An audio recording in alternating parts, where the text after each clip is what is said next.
You're listening to an archived Cabral Concept podcast. After listening to this show, check out the most up-to-date podcasts available at stephencabral.com/podcasts or search directly on iTunes. And now, welcome to the Cabral Concept, where board-certified naturopath and integrative health practitioner Dr. Stephen Cabral shares how he was diagnosed at the age of 17 with a life-altering illness and given no hope for recovery. It was only after studying and traveling all over the world did he discover how to combine ancient Ayurvedic healing practices with state-of-the-art naturopathic and functional medicine to fully rebalance the body and re-energize it with life. It's time to discover how to get well, lose weight, and finally feel alive again. And now, here's your host, Dr. Stephen Cabral.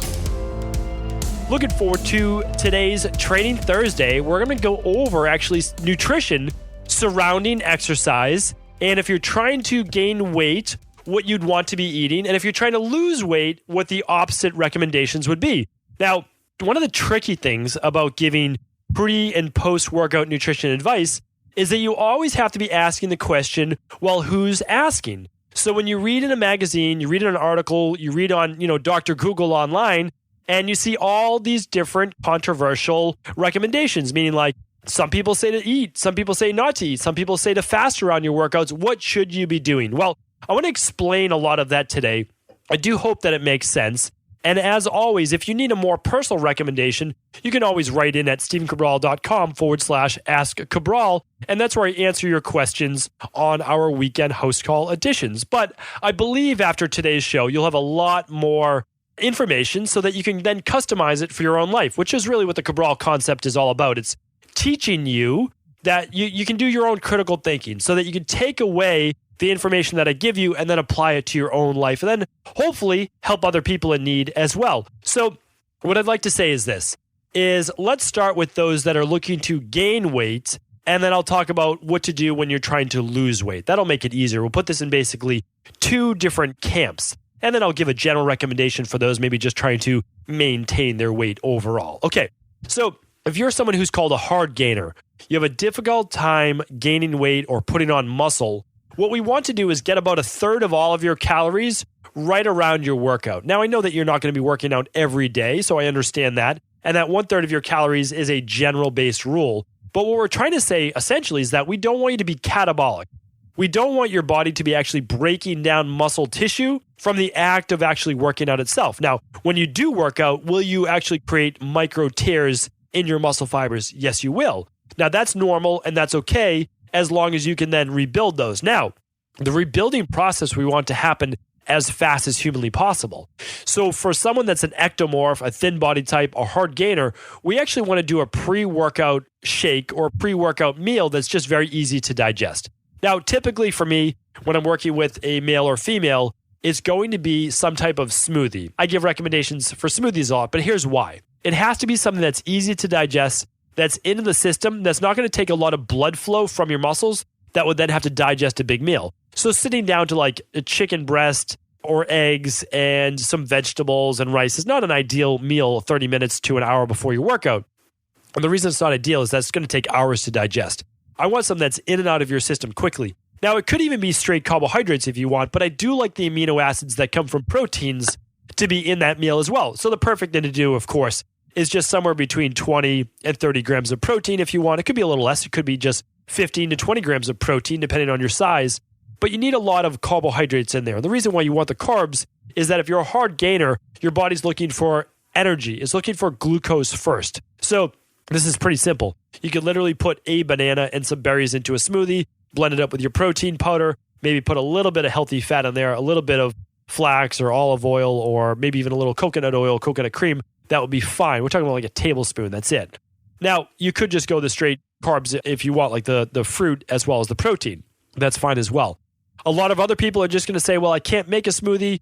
Well, here's the thing. You could actually just put powder in a shaker bottle, fill that up with about 20 ounces of water. You can sip on that up until your workout. And you can also just carry a banana or 2 bananas with you, and you can eat those before your workout. So now you've got 50 grams of carbs, 60 grams of carbs. You get 15, 20 grams of protein. That's a nice little pre-workout, very inexpensive, about $2 for that shake, maybe $1 for the bananas. Like really, really simple, inexpensive, because I know we can't always be spending a lot of money on nutritional supplements. That's an easy way to do it. Now, other people, during their workout, will actually be sipping on a little bit of a glucose-based drink as well, or a smoothie. Again, you could just make a really big smoothie, drink it throughout your workout. That's called peri-nutrition. When you're working out, it's not pre-workout, it's your peri-workout. That's what you're doing while you are working out. That's totally fine. Typically at this point, I'm just usually recommending some type of drink with maybe some electrolytes in it. It's a little bit of the easiest way to do this is simply adding some lime to water and a little bit of sea salt. That's going to get your electrolytes. That's going to help with your energy. Other people will want to add creatine, so they'll put in a little bit of whether it's fruit juice or whether it is some type of dextrose-based solution with their creatine to help with absorption. You can do 5 grams and drink that pretty quickly just so the creatine doesn't break down itself. I know there's a lot of forms of creatine out there. The less expensive form is creatine monohydrate. It's also very easy for the most part to get, very easy to come by. And most people are taking that because they want the size, and that will certainly help with cell volumization. So that's easy. Now, after the workout, we're usually doing, yes, a second smoothie.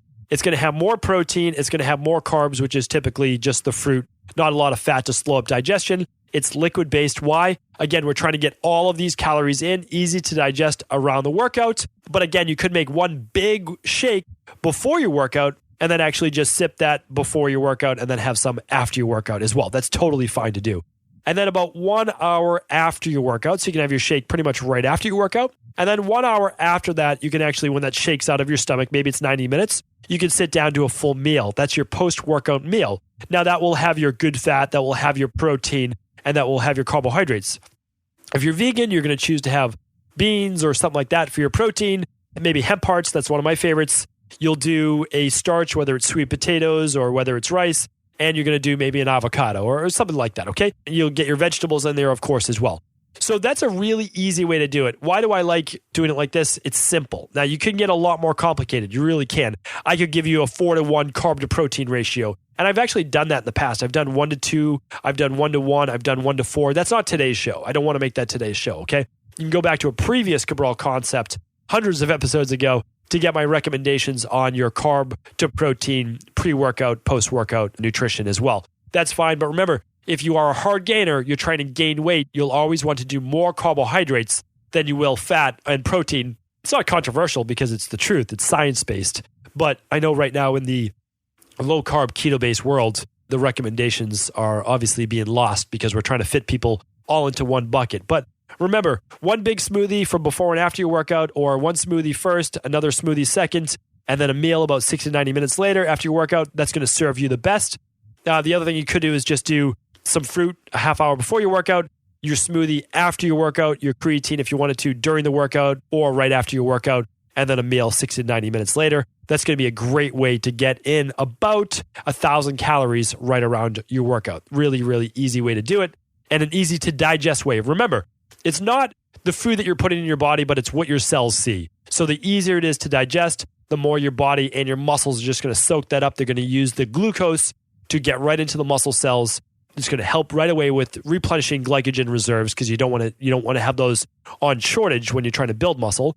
And then the amino acids are going to help right away to repair tissue repair. So really simple, really easy. I do recommend at least one of those shakes be the daily nutritional support or at least an all-in-one shake. And the reason is you need a multivitamin along with this.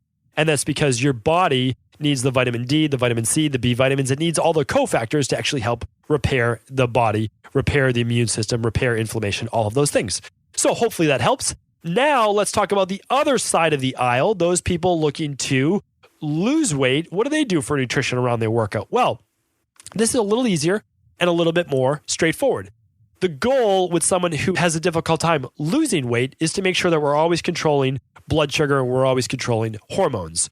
So our goal is actually to make sure that blood sugar levels are down and stable before the workout. That means I do not recommend eating anything for 2 to 3 hours before your workout. And the reason is if you had lunch 3 hours before, you did a nice little mid-afternoon workout, great. But let's make sure your blood sugar is below 100 so that we're actually better able to tap into body fat, that the body doesn't have this glucose that's swimming around in the bloodstream that it could obviously easily use as a fuel source instead. Now, I know that depends if you're in what's called fast glycolysis or slow glycolysis.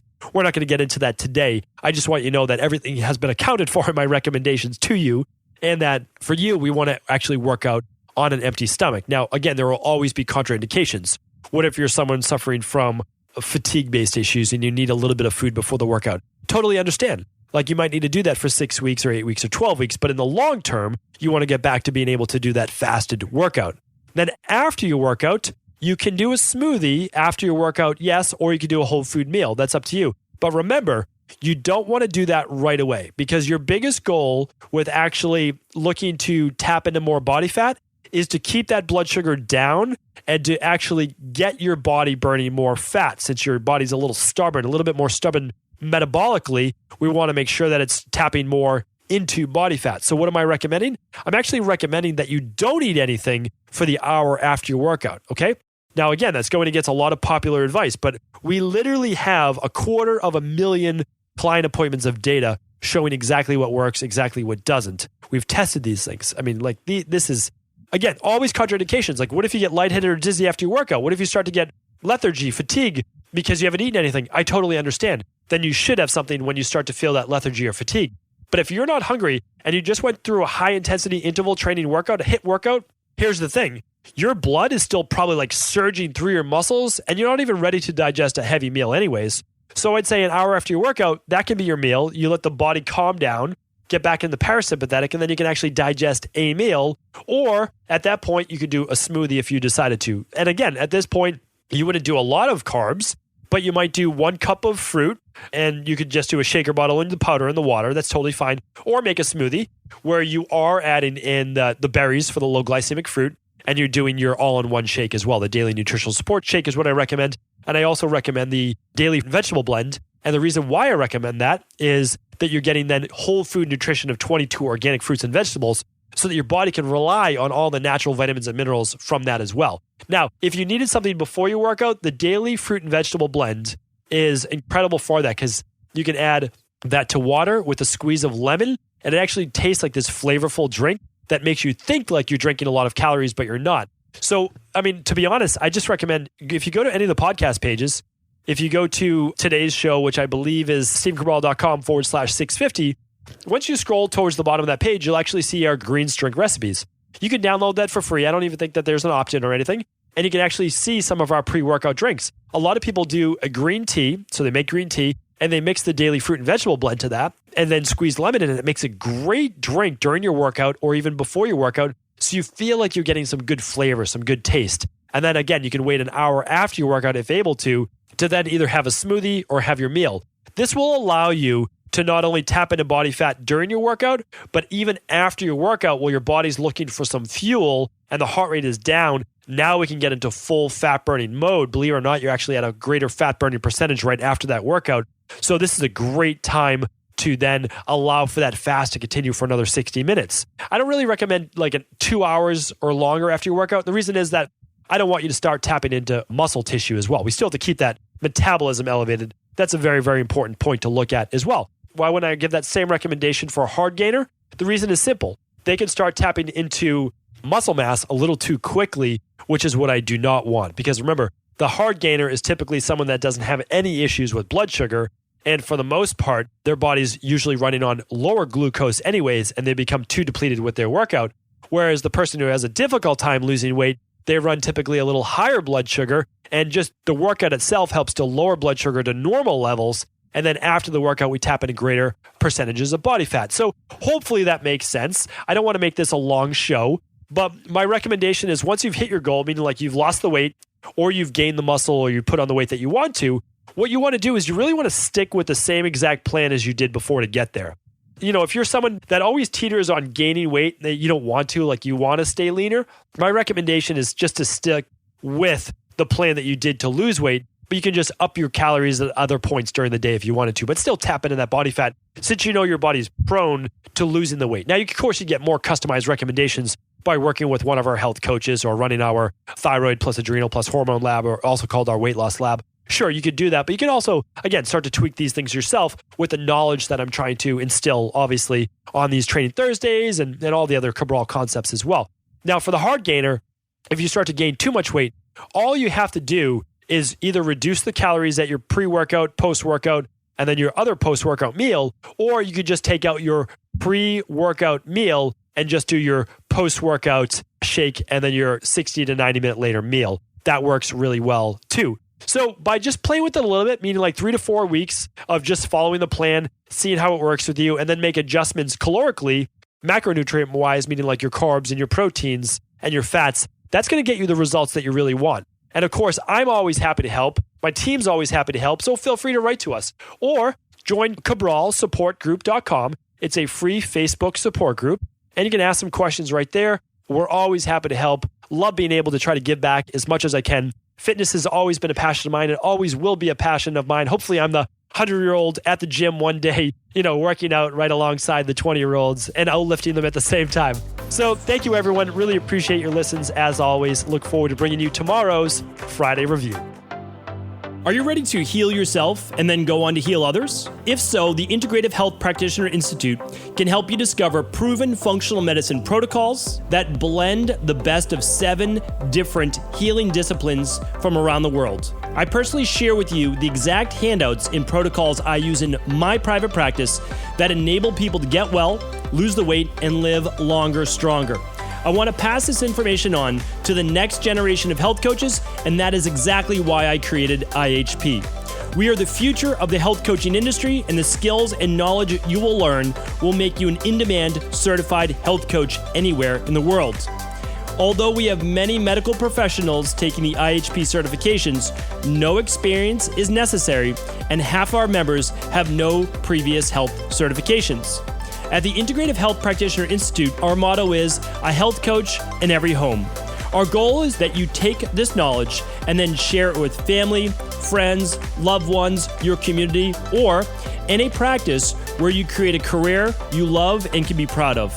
The global IHP community is filled with some of the most kind and caring people in the world, and we can't wait to welcome you into our world soon. For more information or to set up a discovery call with one of our IHP Health Coach graduates, simply head over to integrativehealthpractitioner.org.